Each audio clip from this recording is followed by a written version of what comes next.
Bon, ce soir, j'avoue, j'ai un peu peur. Parce que je vais vous parler d'un sujet éminemment polémique et qui, je le sais, vous tient particulièrement à cœur. Je voudrais vous parler du débat qui oppose les Français depuis des générations.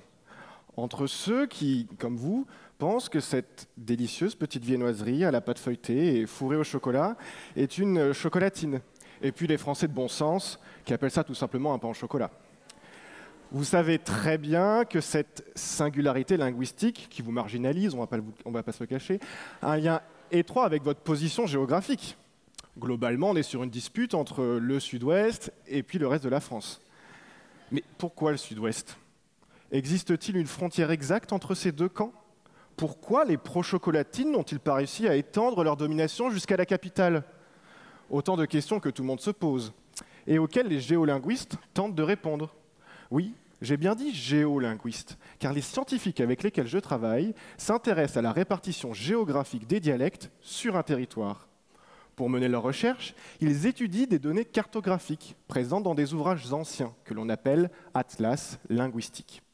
Ces ouvrages sont des recueils de cartes, chaque carte représentant un mot, dont la prononciation a été enquêtée dans plusieurs centaines de villes et villages.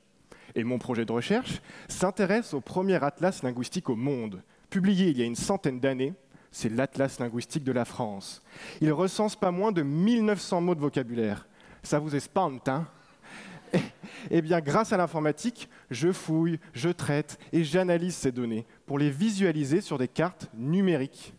J'utilise notamment des méthodes statistiques afin d'identifier des aires linguistiques homogènes, c'est-à-dire des zones à l'intérieur desquelles les individus parlent le même dialecte. J'utilise notamment des algorithmes qui me permettent d'estimer comment les gens parlent entre les villages où nous avons déjà une réponse. La difficulté, c'est que si à Saint-Pardoux-la-Rivière, on dit pain au chocolat, et à Saint-Pierre-de-Chignac, on dit chocolatine, ça n'a pas tellement de sens d'estimer qu'entre les deux, on dit pain au chocolatine. Même si entre nous soit dit, ça réglerait bien des conflits. Mais non, je dois prendre une décision, je dois trancher.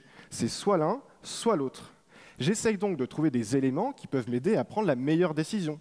Par exemple, je vais regarder les réponses des villages avoisinants, ou s'il existe des phénomènes linguistiques similaires que l'on retrouve dans d'autres cartes. J'étudie également dans quelle mesure le relief ou les cours d'eau peuvent être soit des barrières naturelles, soit des axes de communication qui influent sur la répartition géographique des dialectes.